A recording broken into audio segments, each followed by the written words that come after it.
Welcome back to Retrieving Sanity, a podcast where we dive into the depths of mental health one laugh at a time. I'm your host, Keegan, and I'm here to talk about everything from anxiety and depression to self care and finding joy in the everyday. Because let's face it, life can suck, but we don't have to navigate it alone. Retrieving Sanity is a partner with Podcast for Prevention, an initiative from Start Day One that aims to prevent suicide and promote mental health awareness. Together, we're working to break the stigma and create a more supportive community. So, grab a cup of coffee, sit back, relax, and let's retrieve our sanity together. All right. Hello, and welcome back to Retrieving Sanity. And today we have a very special guest, and we don't really know what to introduce her with, so I'm just kind of going with recovery engineer, and that would be Crystal Robinson. How are you doing today? I'm great. Thank you for having me, Keegan. Of course. Thank you for being on the show. I read a little bit of one of your books, and it was chapter 22, I believe, um, if I'm not mistaken. But the Actually, it's thing, volume 22 in the oh, change. volume. So Ah, I have a chapter in this. It's an anthology of multiple authors. It's mm-hmm. insights into self empowerment. So it's all Mm, stories of resilience for all different walks of life, from everything from health challenges to potential suicide to being at rock bottom and then becoming successful. There's some great stories in here, some amazing authors, and my story, The Catalyst, is in here regarding my health challenges and how I overcame them. gotcha. Uh, it was super empowering just reading that little bit. I think it was 6 or 7 pages. Yeah. But wow, that was super strong stuff. And I've got to say, thank you for just pushing through all of that and being able to be here today. Um, but could you tell the audience a little bit about yourself, where you're from, how old you are, what you do, or just kind of what I'm talking about, or what you talked about in the Catalyst? Yeah, so I live just south of Boston in Massachusetts. I am 51 years old. I'm a wife, a mom, as you said, recovering engineer. I was an engineer for 34 years. I guess I will always be an engineer. I culminated as a vice president for the past 17 years. I cut down my hours to create this business 2 years ago after kind of coming to the realization that my life was living for somebody else. I Mm, was living as an engineer because it was pushed on me. It was mm, something I was good at. I was good at the science. I was good at the math. It came naturally, but it wasn't something I always wanted to do. And I just kind of ended up there because, your mm, parents push you. People say you're not going to make money doing other things. Very creative person, very personal person. I love to like talk to people and be with people. And the engineering kind of wasn't that. I was just good mm, at it. I was great at creating teams and working with my team and working with my group. And I really enjoyed the science behind it and all of that. But I feel like I was very suffocated in that mm, role. Going through my health challenges and what's in the catalyst is realizing over the past few years that this has been happening all my life, that it had started as childhood, that I'd had all these traumas that were weird medical conditions, sexual abuse, harassment, bullying, all of those things that we all kind of live in throughout our childhood and our young adult life.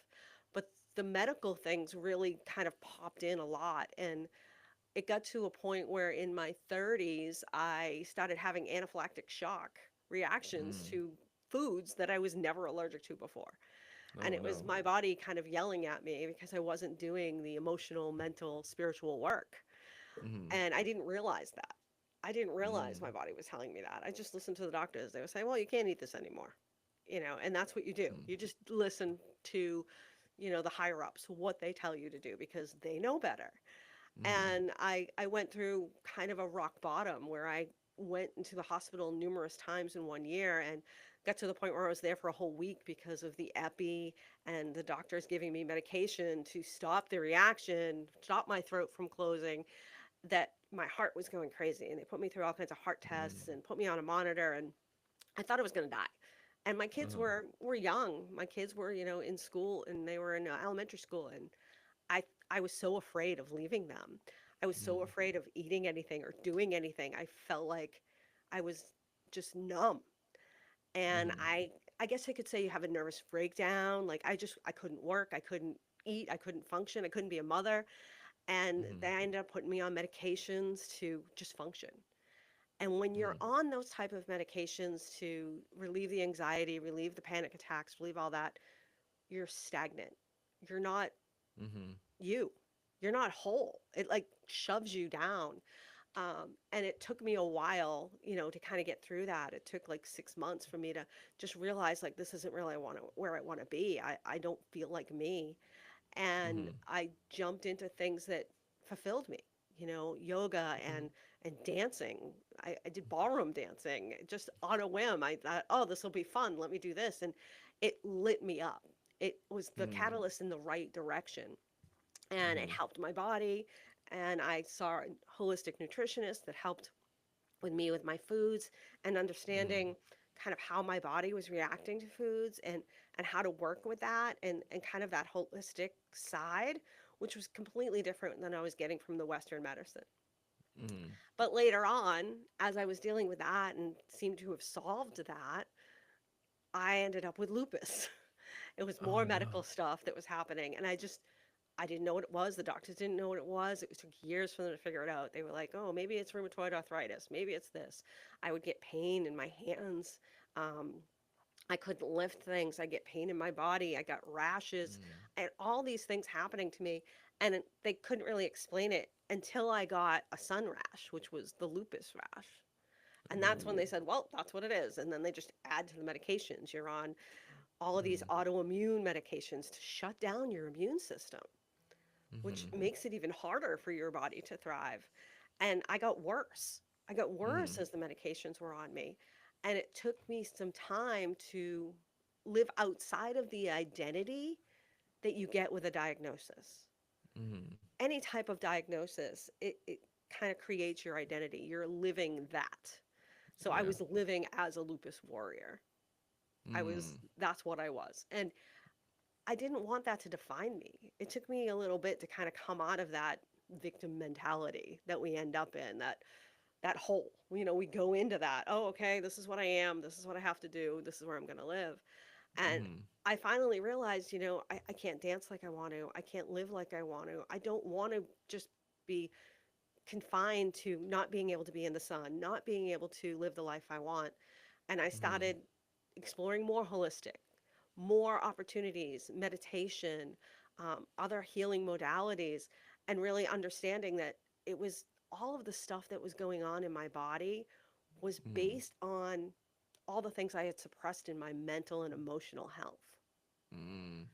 Right? I wasn't living for me. I was just shoving it all down to be what everybody else wanted me to be. Mm. Yeah. Not using my voice, not telling my stories, not living the things that were authentically me. Mm. And that finally culminated in me finding out years later, after I had solved the lupus. And they say it's not curable, but I say, oh, well, I cured it. Um, but I ended up with a brain tumor out Oh of no. nowhere. And I didn't even know that it had been growing in me all those years.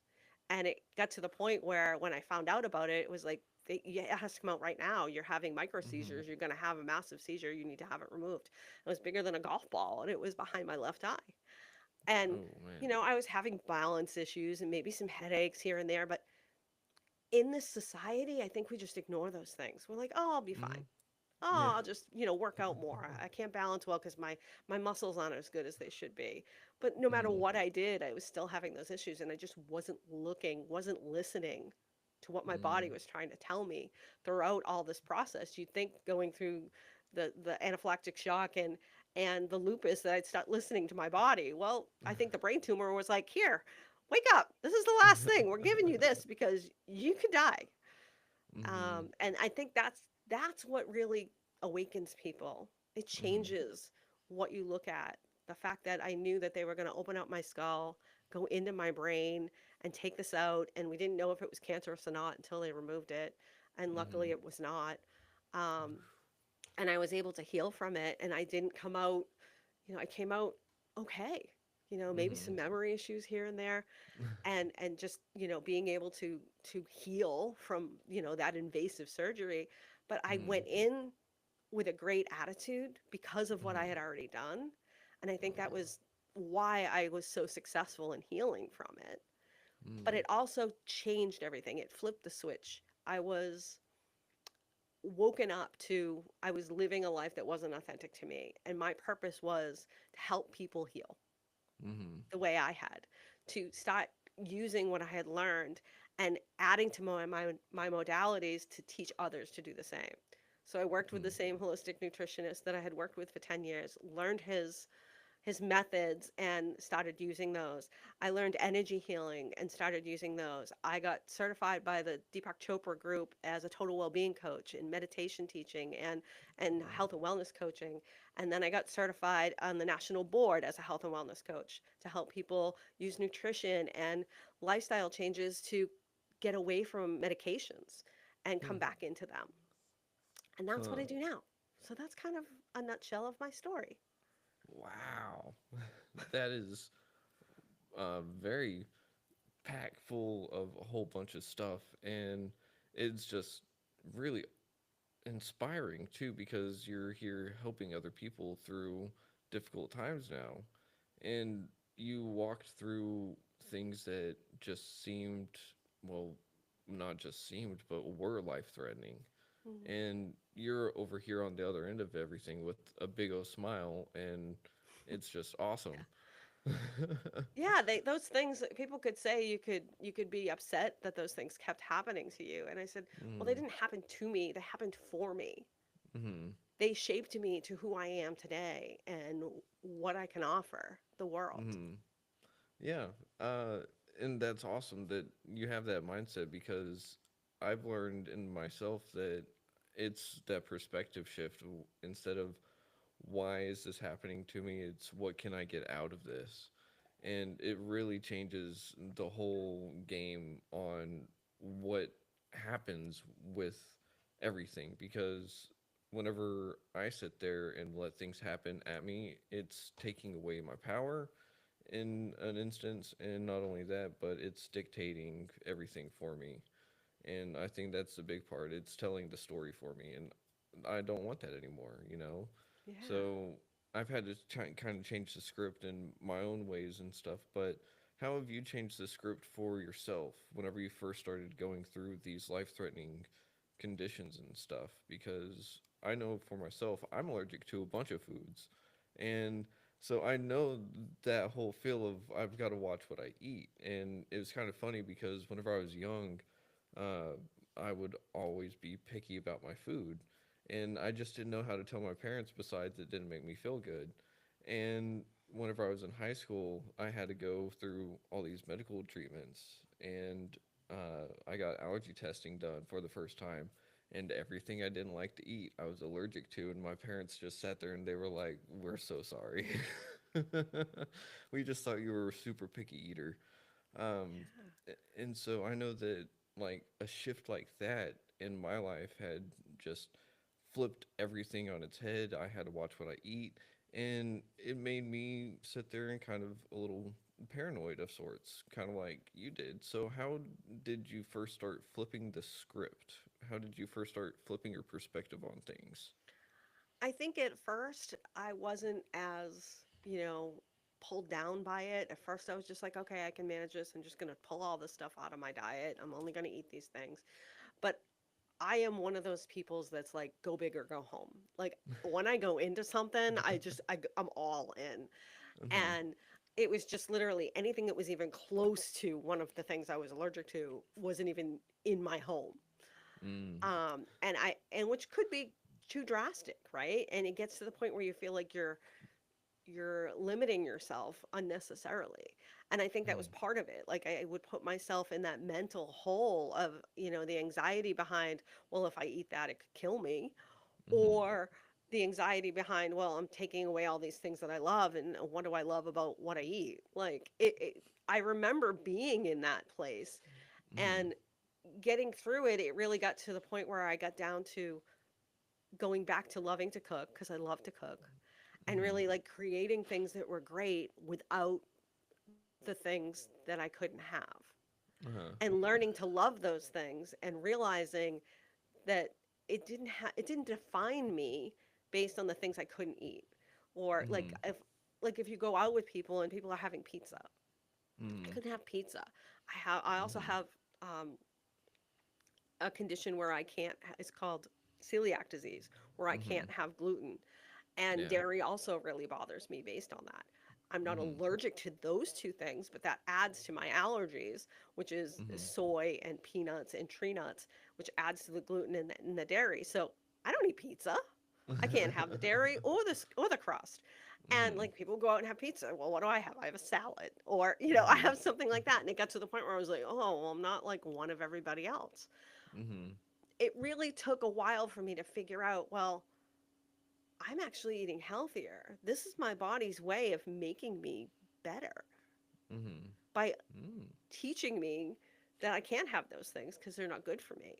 And then Mhm. watching people around me eat like all of those things that are so bad for them all the time and Mhm. ending up with diabetes or ending up with high blood pressure or high cholesterol or chronic conditions. And I ended up with chronic conditions, but they weren't because of what I was putting into my body. They were the Mhm. things I weren't letting out. Mhm. It was the And mental and the emotional struggles that were manifesting as illness in my body. mhm. And that's crazy that the body can do that kind of thing, because that is what dis-ease really is, because that is what the word is. Um so how did you start handling your dis-ease? I definitely had to go within and find the things Mhm. that I brought me joy.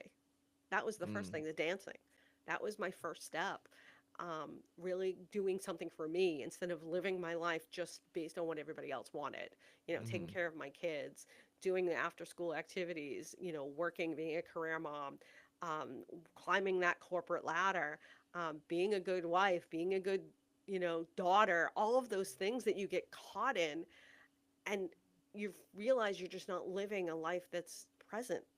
Mhm. You're living a life that's for everything else. Like people expect Mm. you to have this perfect family, this perfect home, or this perfect car, or whatever that is. And it took me a long time to start figuring out this isn't me authentically, Mhm. right? To peel those layers off and figure out, well, what am I, Mhm. right? And when people ask that question, it's huge. It's a huge question. And for the Mhm. longest time, it was just I was a mechanical engineer or I was a vice president. Like that defined me. Mhm. And I realized that didn't define me at all. It just showed that I had the perseverance to climb that ladder, to do Mhm. that work. Really, that's it. That's one piece of me. That's not Mhm. all of me. Like all of me is, I care about myself. I love myself. I am worthy. I can pull into my energy. I can meditate. I can connect with guides. I can help other people and feel non-judgmental and be positive and work in this beautiful life. I can be happy, I can be healthy, I can love every day. And that's a process. It's not something that you can just flip a switch. It is very much a process. How did you start about that process, though? I think most of it was, like I said, the dancing was the beginning. Finding something Mhm. that brought me joy, that I couldn't think about all the troubles. That was the first Mhm. step. After that, it was really like opening myself up and questioning everything in the Mhm. medical community, being curious, really Mhm. curious, and opening myself up to holistic types of Mhm. healing, to energy healing and connecting with those things, to really read about all the things that happens with the mind. I started getting my hands on as many self-help books as I could get. I started listening to multiple podcasts that had all these different healers on them. And if I resonated with one of the healers, I would buy that person's book and then read that book and learn more. And it was just like I couldn't get enough information. I Mhm. just kept pulling in the information.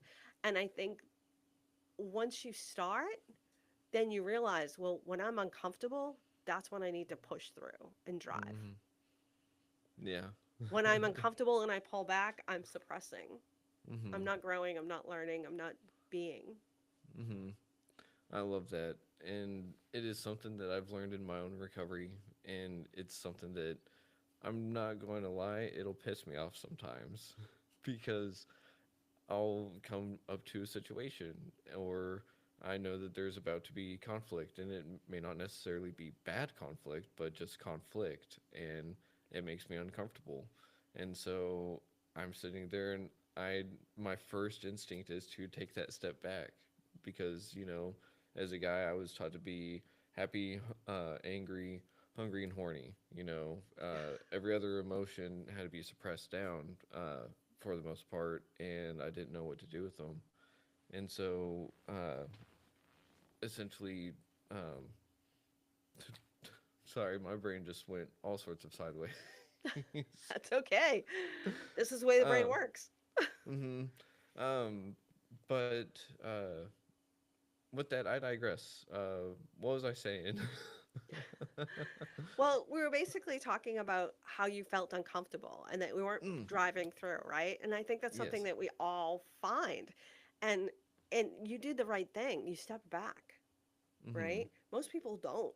They react. Mm, And that's what causes confrontation. That's what causes problems because they're reacting to the situation. And I knew I was there too. A woman mm-hmm. working in a male dominated field that was constantly trying to prove herself.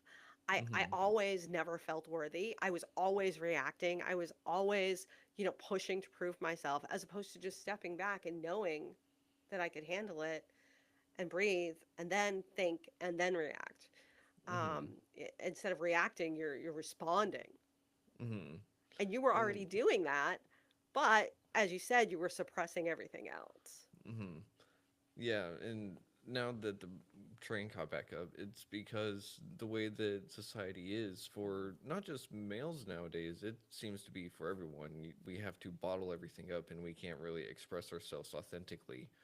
Yeah. And it does seem that a lot of issues come from internal stress that just builds up over time, traumas that build up over time that go unresolved, and different dramas that compile on everything else. And it seems that we're able to actually take care of a lot of this stuff ourselves. It's just that we need to figure out the tools, and that's what you did. Is you went and you found all the tools because, Mm, like you said, you got curious about stuff. yeah. So, real quick question: what is your favorite modality? What is your favorite way of healing yourself and or others? Going within, Going within. meditation, meditation, going within. And the way that I define meditation as a meditation teacher Mm-hmm. is different than what you would think many would.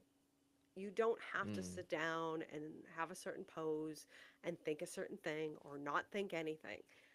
You can literally take a walk, go out into nature. Mm-hmm. You can put your headphones on and put on your favorite music. You can literally just stop and take 10 breaths and Mm-hmm. maybe stop and say, okay, what are all the thoughts in my head? Let's go through them all. That's Mm-hmm. also a form of meditation. Meditation is anything that helps you come back into you. Mm-hmm. And that's Mm. what you were talking about, the way society puts all this pressure on that we have to be a certain thing and not Mm-hmm. show any emotion, not show, how we are. And coming back inside, you can, okay, I hear you, brain. I hear what you're trying to tell me. Whether you're catastrophizing or you're calming, you can be all of those things. Like people say you have the two things on your shoulders telling you this and telling you that. Well, actually Mm. thinking about those things and working through it in your brain, that's also a form of meditation. Mm. Thinking, deep thinking, and sitting back and letting your subconscious brain come in and be like, no, that's a little crazy. You're kind of going outside of where you should go, and maybe you should come back here. Maybe this is what your heart's telling you. And just Mm-hmm. because such and such says this, maybe you should follow this. And I find that modality is Mm-hmm. what opened up everything else for me. Mm-hmm. Being able to Mm-hmm. sit in quiet, or when I had anxiety, put on certain music, or to literally go take a walk, step away, and collect my thoughts. I think that's the first step for anybody.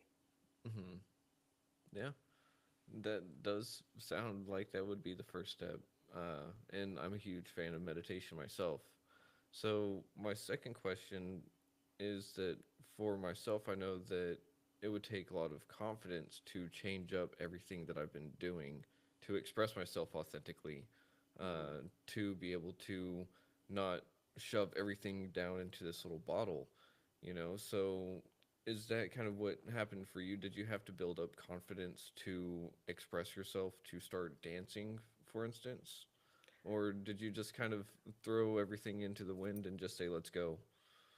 Yeah, I think it depends on what it was. Like, I did jump in, like go all in, go big or go home Mm when it came to the dancing. I did jump in, and it got to the point where I was like, okay, I'm just going to try it. It doesn't feel right, but I'm going to do it anyways. hmm. And it was just opening myself up to that, but that wasn't working through the emotional things.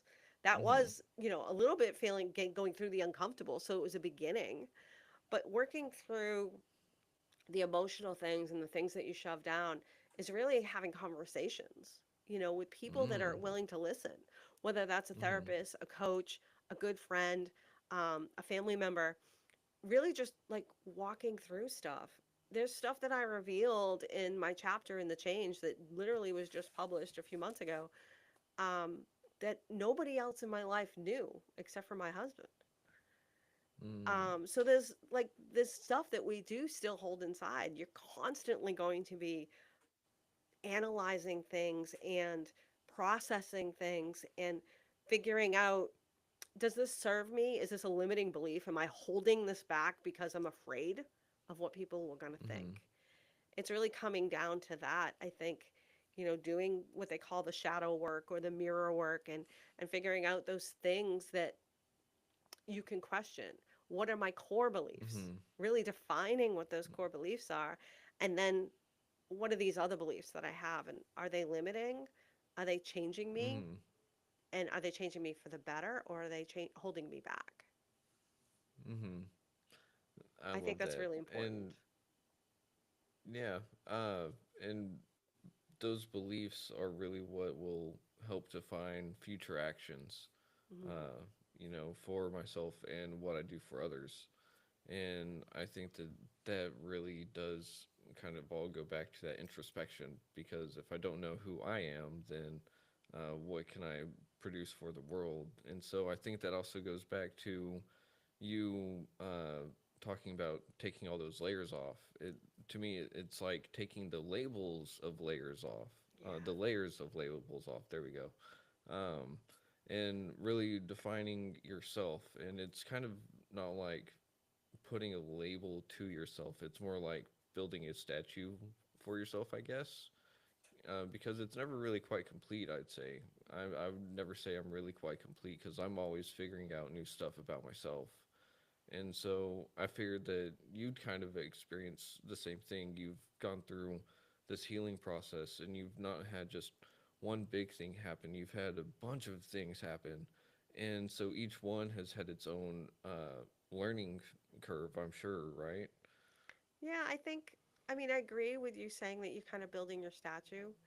But for Mm me, it was like creating that foundation to ground me hmm. into Mm hmm. me, Mm where I was so living outside myself, hmm. right? I wasn't inside. I was outside. I was, next week, next month, next year, Mm or hmm. this happened to me, that happened to me, this happened to me, right? It was Mm hmm. all in the past and all in the future.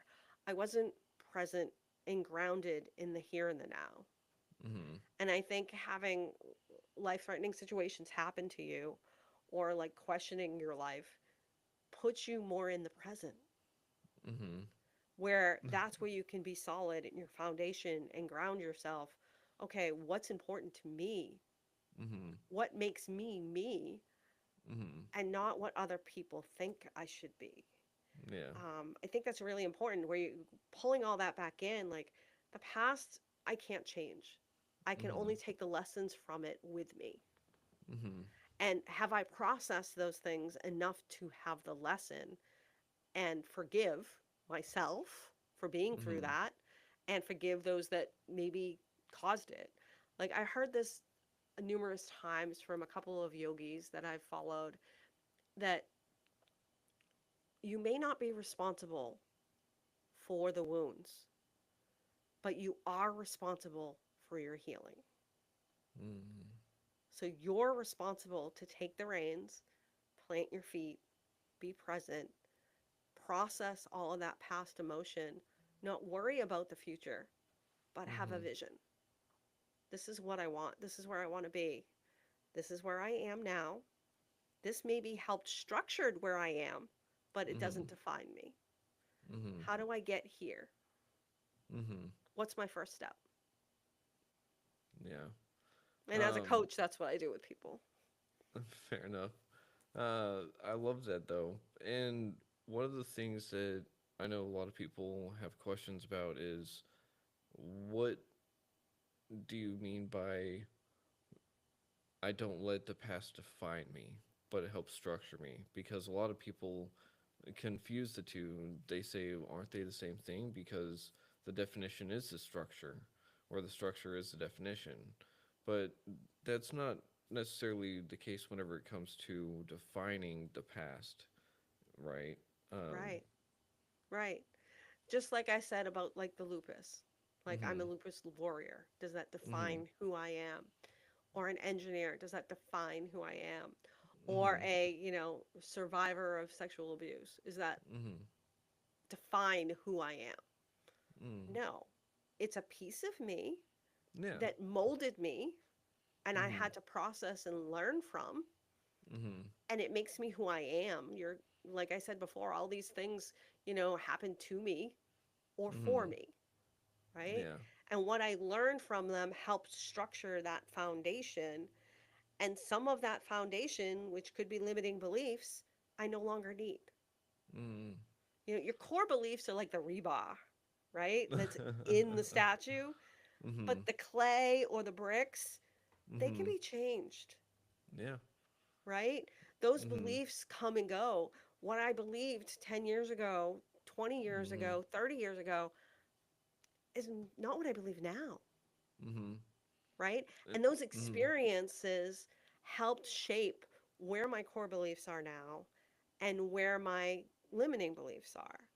And if mhm, we look at our childhood, all our beliefs are structured by our parents and those are around us, mhm. and they're not Yeah. ours.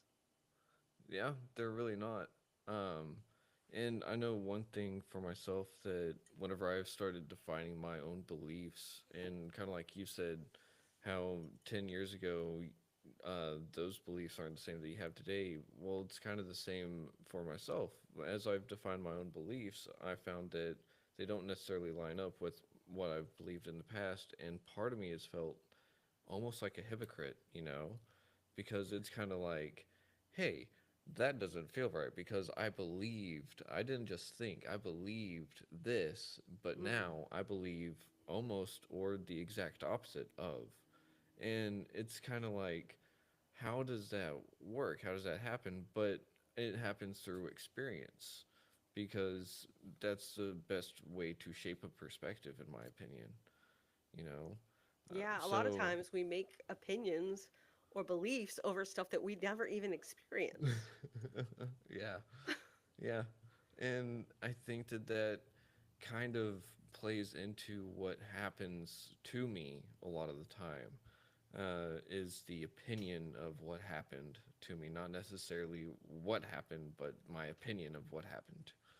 Mm. So, Yeah, I think that um, that pulls right into like that victim mentality that we end up in, mm-hmm, right? That yep, woe is me, or this is me now, or this happened to me, and I'm gonna be, shame, blame, all of those emotions that we end up putting on ourselves, and it's really hard to shed them. mm-hmm, It is. and, And it's that's what I think the growth is learning mm, to shed those things. Like, I talk about in the book, that I was, in this male dominated field and dealing mm-hmm, with sexual harassment and biases on a regular basis. And it got to a point where I would just pretend I was naive. I Mhm. pretended I didn't understand what was going on and just ignored it, Mhm. even though I knew exactly what was happening. But Mhm. I was conditioned to not understand that it wasn't okay. Being a woman in Mm. that field, I just had to deal with it. So, okay, I'm just going to ignore it and just pretend it's not happening. Mhm. And even if it's blatant, right? Mm. Um, I think that's like our inner safety mechanisms happening. Mhm. And it wasn't until I started talking about it to people close to me and really describing the situations and having them say, yeah, that's not okay. And like Mhm. when the Me Too movement came out and all of these people started really talking about it and understanding, oh, this is illegal. That I was just like, oh, so I was dealing with something. Oh, so I'm a little at fault that I dealt with it for so long, Mm. right? Mhm. Like going back, okay, I'm gonna have compassion for myself for the fact that I dealt with it. Mhm. And then I'm going to understand that, I didn't pull myself out of it because I didn't know any better. So I'm Mhm. a little to blame. Yeah. Not mostly, but a little. And I think that's a hard place for people to get to because Mhm. they want to stay in the victim. Mhm. And And it's really hard to get there. It takes a lot of work, a lot of processing, a lot of talking, a lot of thinking, and really like looking at it from the perspective of the person that maybe caused it. mhm. What are they Yeah. dealing with? What did they grow up with? What did they go through? Why are Mhm. they that way? Why did they do this? Like, Yeah. then you're like, oh, well, wait a minute. Like, we're all screwed up in one way or another, Yeah. Uh right? I no, I totally understand that. And I have a moment of something similar whenever I was in rehab and I was talking to my therapist. Uh I suddenly had my aha moment because I was like, I can't be mad at my parents, for everything that they did whenever they were raising me because one, if uh whenever they were 29, the age I was in rehab, and they had three kids and everything, and I was single, well, divorced, and in rehab, like, and I'm still getting my crap together. Like, what does that say about like my parents? Like, they're still getting their crap together, but they weren't doing bad. And so it kind of made me sit there and go like, I can't be mad at them. They were doing the best that they could with what they experienced and everything that they knew. And it kind of started, I think that was probably the day everything started flipping around for me because it really did start to flip the script. It started going like, oh, hey, let's look at like my parents' perspective. What was their upbringing like? And it kind of was able to reflect in everything that I could see where they were coming from. And I could then understand why we'd have these butting of head moments, you know um, but um, I I did was, something similar, very oh yeah. similar with my parents and like their situations and the growing up and I think that's culture normally just wants to blame your parents, right? And that's what makes it Yeah. really hard to be a parent too, because you're like, I'm gonna get Mhm. blamed for everything that's wrong with my kids. And I have Mhm. adult kids now, so I do that. I go back and I'm like, oh, what did I do? Right?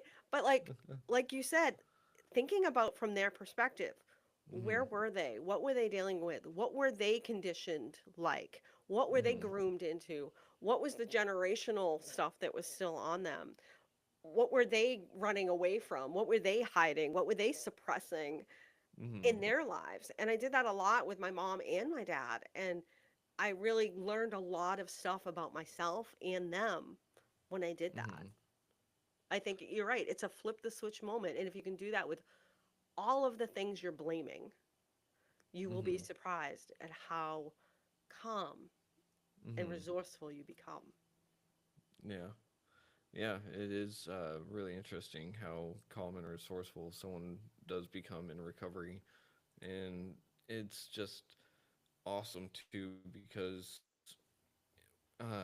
in working recovery, sometimes it makes other people want to do the same thing.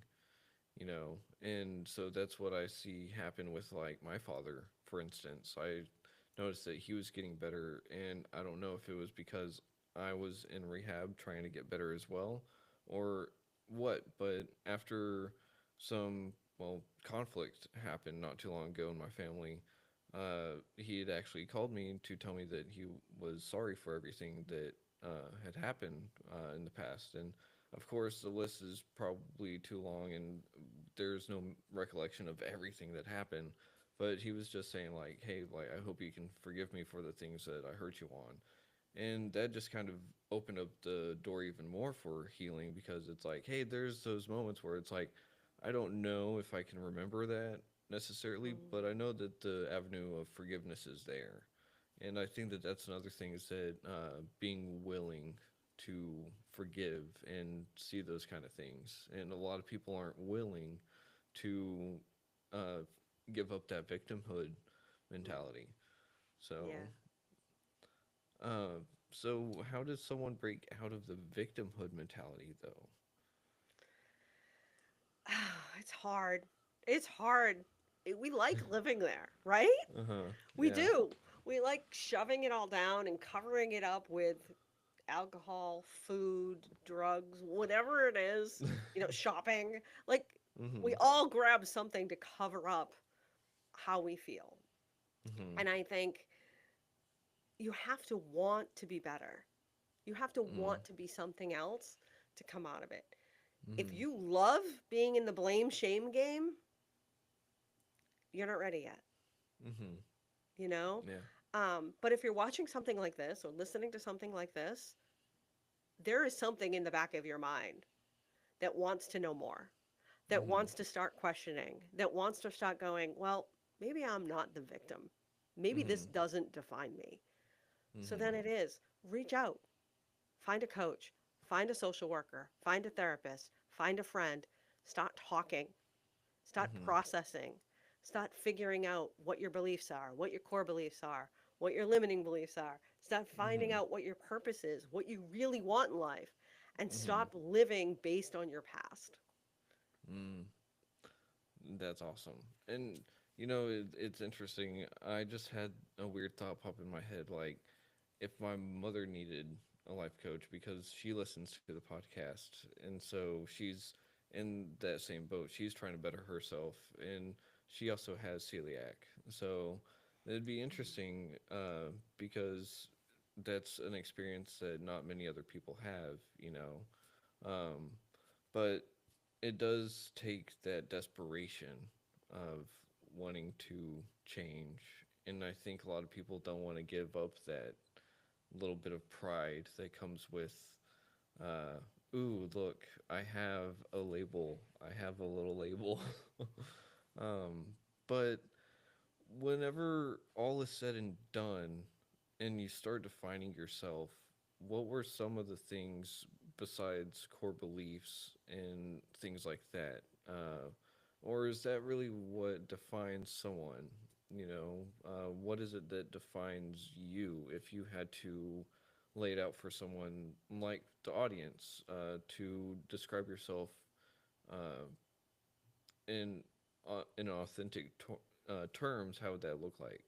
Yeah, I think that is the process, trying to define you, Mm-hmm. right? That's the ultimate goal of Mm-hmm. figuring out what's my purpose? Mm-hmm. Why am I here? What am I meant to do and be? What are the beliefs that shape that purpose? Mm-hmm. What are my superpowers? What are my resources? Mm-hmm. What is great about what I've done and what I do? Um, how have I persevered? Right? Those Ah. are your superpowers, no matter what you've been through. Mm-hmm. I've heard some great stories. I study with Elliot Connie, who's a psychiatrist who teaches solution focused brief therapy. And he Mm-hmm. has had some amazing stories of people that he's worked with that were in, the worst cases, and finding out the resources they use to get through those and how Mm-hmm. they can better themselves using those resources in a different way. Mm. And ultimately doing that mindset work where you're connecting your mind, your body, and your spirit, and Mm-hmm. deciding that you are worthy of Mm. incorporating these things into your life. What you put in your body, what you listen to, what you surround yourself with, All of those things make you you. Mhm. Are you surrounded and putting in all the things that you really don't want? Yeah. Hmm. Hmm. I like that. That's really strong because it does really tie into the mindfulness of what one puts into their life. And I think I think you touched on it earlier how you were kind of on autopilot. Uh and that does really ring the bell with me because if I sit there on autopilot, I just wake up, go to work, wake up, go to work, wake up, go to work. And there's not really much else in between. But whenever, say, the podcast, for example, that is unfortunately, maybe unfortunately, it's become part of the personality, but it's not like who I am, but it is a part of me. And it is also turned into a way of expression, which has turned into a way of healing, which is in a weird sense of a way helping others heal because they hear my BS, which for some reason helps, but they get to hear other people's stories and they get to hear people's stories like your own. And it gets to create this atmosphere that just uh, really creates authenticity, you know. Mm. Um, and I'm sorry Yeah. that that was kind of a ramble. That no, it wasn't. There was all kinds of great tidbits in there. And I remember when you were previously talking, there was something that came to me, and I was like, I want to make sure that you and your audience understands this. You are whole, Mm, no matter where you're at in your life, right? You're at rock bottom, you're, in recovery, or you're still not even close to it yet. mm, You are whole. You are a whole human being. You're full of emotions, you're full of thoughts, you're full of life and energy. And once you start to understand that, nothing else can take pieces away from you. mm, You are not half, you are not broken. I know you see like memes for this stuff all the time, right? But it's true. Until you actually adopt that and connect in with yourself, then I think you will be constantly looking for validation outside. mm. Yeah. And we all do. Like I find myself doing it, but then I'm aware and I'm like, oh, why are you going there? You don't need validation. You just Yeah. don't need to do that. Yeah. uh, I'm guilty of doing the validation thing myself, and I think it's just natural, right? Um, Mm, it's kind of the whole I need that mirror of a sorts. I need the outside perspective that I'm doing right because I've been conditioned for so long that everyone else's idea of right is right. So, right. Yeah, that's true. And it's like I said, it's a process. And mhm, when you feel like you're kind of there, you're not mhm, really there. no, You're just constantly working through it. You're just mhm, more aware of I'm seeking validation outside of myself a lot. mhm, Okay, I'm aware of this. Why? Right? yeah, Somebody gives you a present that you maybe don't like. You stick it on a shelf so that person sees that you have it and you validate them, mhm, but you don't want it there, right? yeah, This is a form of conditioning. We do this, mm, or we get asked to go to a specific event. Maybe it's a family event, maybe it's a friend event, and we go out of obligation, mhm, not because we want to, mhm, right? These are the things about like figuring out what your beliefs are and your boundaries and starting mhm, to honor them for you because going to that event doesn't define you, no, right? And it if you does not, don't go, it's not going to change. mhm, It's almost like the whole life and death thing. Like tomorrow, if you're gone, mhm, people will grieve, but we will yeah, move on. mhm, If I passed away during the operation and moved on to the next life or whatever you believe, mhm, people would grieve. It would change people's lives that were really mhm, close to me. But yeah, that's it. Life would go mhm, on. So once you realize that, I think you live more authentically. mhm. I think I'd that's have why to the whole agree. life and death scenarios are like what wakes people up. Mhm, They're like, well, then what am I living for? Like, my Mm-hmm. legacy is going to be more that I helped people and I felt happy with myself. Most people on their deathbed are so upset that they didn't do the things they wanted Mm-hmm. and they did things for others Yeah. that others wanted, right? They weren't doing things for others that they wanted to do. They were doing Mm-hmm. things for others because it was expected of them. Yeah. And So, go to your grave or your deathbed or to the next life or whatever you believe, feeling like you were authentic and you mm-hmm. lived a life that you really wanted to live because you Yeah. don't know what's going to happen tomorrow or next week or next month. Yeah. That's beautiful. And that really does give me the urge to tell people uh, if you're afraid of losing people just to become yourself, then they're not worth keeping, you know? Yeah. Um, Yeah, relationships, right? hmm Exactly. hmm Are they authentic? Yeah.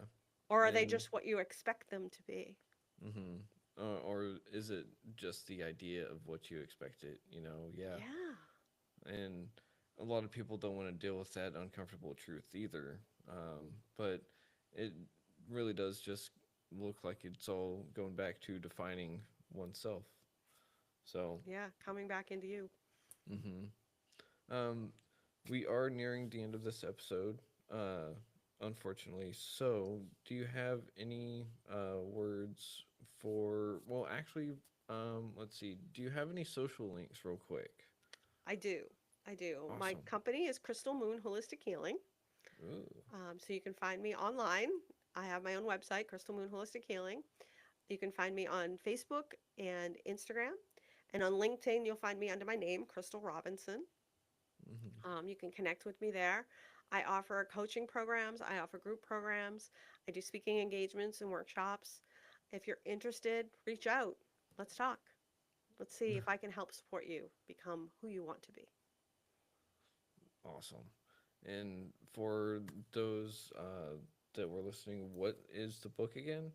I did It's forget. called The Change The Insights Change. into There we Self go. Empowerment. This is volume 22. Okay. And if you reach out to me, you can get my cover with me on the cover and I'll sign it for you. Oh, sweet. So those out there, be sure to check out her links. Be sure to reach out to her if you want an autographed copy. Um, and I mean, it's been an amazing conversation, and there's so many more bunnies that we can chase because recovery is just all sorts of wild, and trying to define oneself and do that inner work, do those meditations, and then not only that, but finding ways to express it on the outside to express oneself authentically. Mhm. That's a whole other process. Uh, I mean, I'm still learning all of that myself. And like I said before, I think it's something that I'll continuously do for the rest of my life. But it's also thanks to people like yourself that makes this kind of work possible. Because without people sitting there and helping other people get better, then other people don't get better. You know, so thank you for all the work that you do for anyone and everyone. On behalf of them, I thank you. Thank you so much for having me. I really enjoyed talking with people, and it's my purpose to be the guiding light for others, to inspire them to change, to live authentically, to come back into them. And so I'm really honored to be part of this. I really enjoyed the conversation. Thank you very much. Of course. But with that being said, may I ask, can we see you on Retrieving Sanity in the future? Oh, sure. Bring me back anytime. We got lots of topics we can talk about. Sweet. Sounds good. Well, I appreciate you very much. And to all the listeners out there, thank you for listening to Retrieving Sanity. And this has been Crystal Robinson. So check us out next week. And until then, Crystal, do you have any last words? Be creative, be curious, hmm question everything, and make sure you step back and take a breath before you Mm, react. I love it. Awesome. Well, thank you again, Crystal, very much. And we'll talk to you later, okay?